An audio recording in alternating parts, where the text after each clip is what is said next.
আপনাদের তো বলতে ভুলেই গেছি আজকে কি রান্না করব। আজকে রান্না করব এই যে কাঁঠাল পাড়ে নিয়ে আসলাম, কাঁঠাল দিয়ে কাঁঠাল চিংড়ি করব। বসে বসছি কাঁঠাল কাটতে, তো দুটো কাঁঠাল তো নিয়ে আসছি, এটাই কাটে দেখি কতটা হয়, যদি লাগে তাহলে এইটা কাটে নিব। কাঁঠাল সত্যি আঠা কিন্তু খুবই কাঁঠালের মধ্যে দেখি। কাঁঠালে আঠাটা জল দিয়ে ধুইলেও চলে যায়। হ্যাঁ, মানে জল দিয়ে ধুলেও চলে যায়। এই সাইজের করে কাটে নিব। একটা কাঁঠাল কাটে নিলাম, দেখেন এইটুকু হইলো।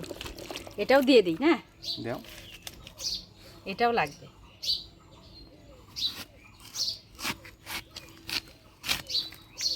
দেখে অর্ধেকটা দেওয়া যাবে না।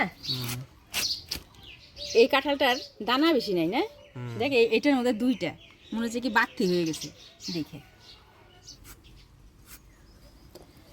কাঁঠাল কাটি নিলাম, এর মধ্যে দুইটা আলু দিয়ে দিচ্ছি, একবারে সিদ্ধ করে নিব।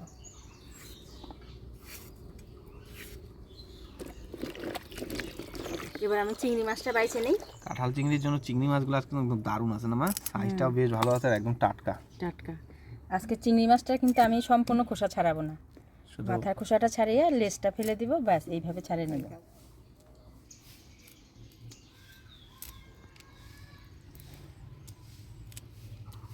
মাছগুলো কাটে নিলাম, এবার পরিষ্কার করে ধুয়ে নিই। কাঁঠালটা হালকা সিদ্ধ করে নেব, দিয়ে দেবো অল্প হলুদ, লবণ, কিছুক্ষণ একটু ঢাকা দিয়ে দিব। মশলাপাতি করে নিলাম, এবার মাছটা হলুদ লবণ দিয়ে মাখাই নেব।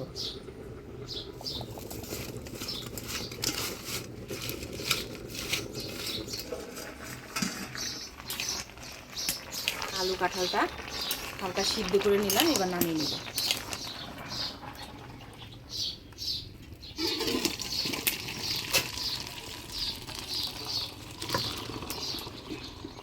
চিংড়ি মাছটা ভাজি নিব।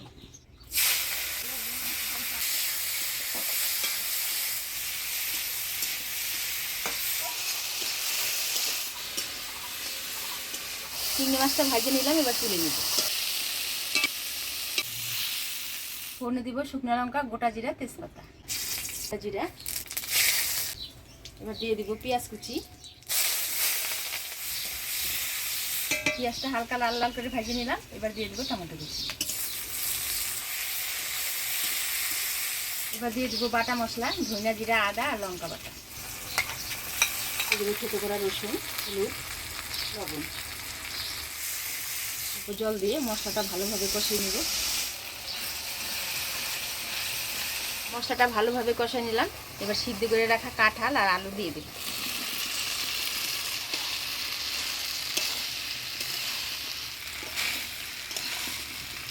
কাঁঠাল আলুটা আমি মশলার সাথে ভালোভাবে নাড়াচাড়া করে নিলাম, এবার জল দিয়ে দেব।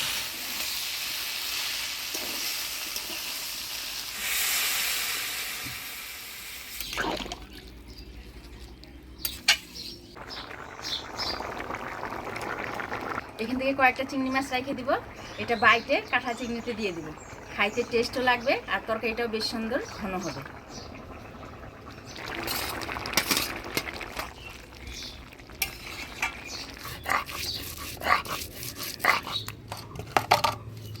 এবার ভাজা চিংড়ি মাছ বাটাটা দিয়ে দেব।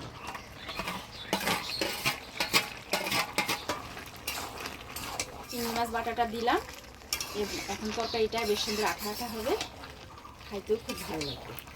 কাঁঠাল চিংড়ি হয়ে গেছে, এবার গরম মশলা বাটা দিয়ে নামাই দেব।